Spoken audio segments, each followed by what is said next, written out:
Okay, it's reading time.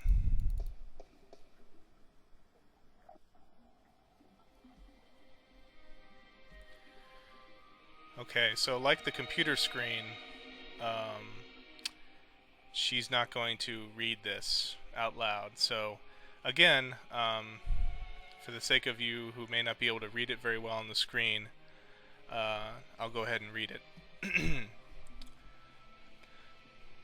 The Silver Spear of Gorimon.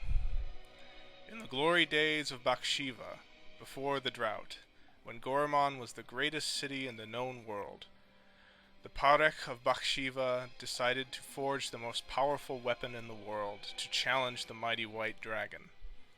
The Parekh had grown greedy and bored, his treasure hold filled with the riches of the world, and he desired nothing except the one thing he could never have, the unborn daughter of the white dragon, the fairest, purest, most beautiful creature in the universe. He had asked the white dragon for her daughter's hand in marriage, but she had refused, scolding him for his insolence and warning him to keep his distance from immortals. And so the Parekh sought the advice of a mighty sorcerer, the dark and cruel Eos, to learn how to kill one of the dry kin. The sorcerer told the Parekh of the white silver of Mount Turini, the strongest substance in Arcadia, and how it could be forged by magic to kill even one of the kin. The Parekh ordered his army to go north, across the ocean, and to bring back enough white silver to shape a weapon. When his men returned with the rare metal, the Parekh ordered the finest blacksmith in Bakshiva to his castle, where Eos the sorcerer cast a spell to create an unholy forge. 10 days and 10 nights it took before the exhausted blacksmith could present a tall spear to his emperor. But before the spear could be used to kill one of the kin, it had to be bathed in blood. Beheading the poor blacksmith and the soldiers who had retrieved the white silver from Mount Turini, the Parekh's private bath was filled with their blood. As he dropped the silver spear into the red bath, watched over by Eos, a terrible scream erupted, and steam rose up in a red, foul-smelling cloud. When the steam lifted, the blood was all gone, and the spear was glowing in a deep red color. With the terrible weapon now ready to be wielded, the Parekh issued a challenge to the white dragon to either surrender her daughter to him for marriage, or to suffer a painful death at his hand. Enraged, the white dragon refused him yet again, and flew to meet the Parekh, his sorcerer, and his 1,000-strong army on the green fields outside Gorimon.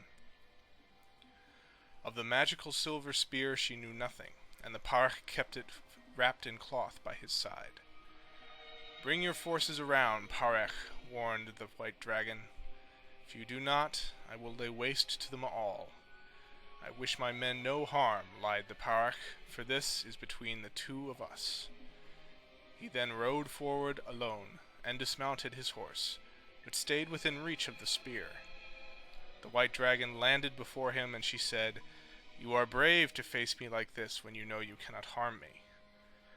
Then the Parekh raised a hand as to greet her, but it was instead a sign to his sorcerer, the terrible Eos, who cast a mighty spell to hold the white dragon while the Parekh drew his silver spear. The white dragon fought bravely, and she was close to escaping the sorcerer's magic, but the Parekh was quick, and he thrust the magic spear into her chest. She screamed in pain and anger, and the sorcerer's spell could no longer hold her. Rising on her beautiful wings, blood pouring down on the land below, she cursed Bakshiva, her Parekh, and her people, for all time. Wherever the white dragon's blood fell, the land turned arid, and grass became sand. The Parekh sent his army to follow the white dragon, and to bring back her egg. But the drought grew, and within days the once proud empire of Bakshiva was turning into a desert. Then followed a fierce storm that tore across the land for 100 days and nights, and when the dust settled, There was nothing left of Bakshiva but 2 coastal cities and a few scattered oases. It is said that in the buried ruins of a lost capital, wrapped in the arms of the Parak who dared test the immortal, rests the silver spear of Gorimon. Thus ends the tale. Are you done? Let me take that back for you.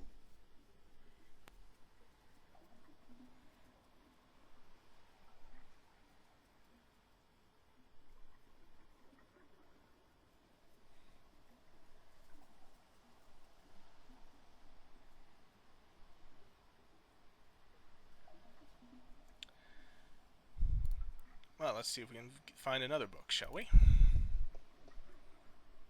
Oh, goodness, it's you again. Oh, you gave me such a fright. Could I see some more books? Oh, certainly. What a silly question.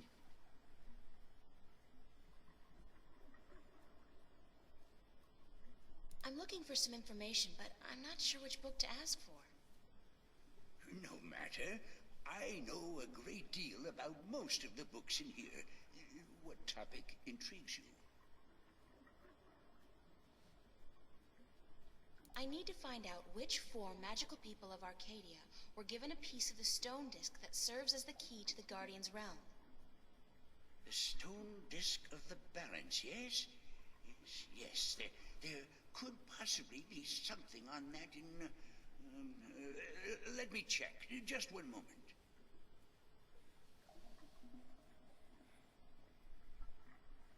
He's a living, breathing search engine.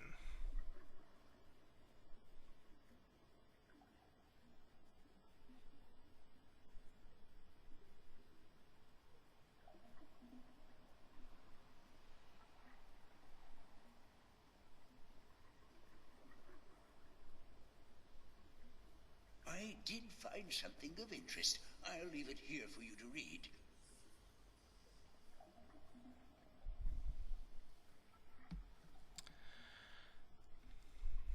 Alright, we'll take a look and see what's in the book in the next video.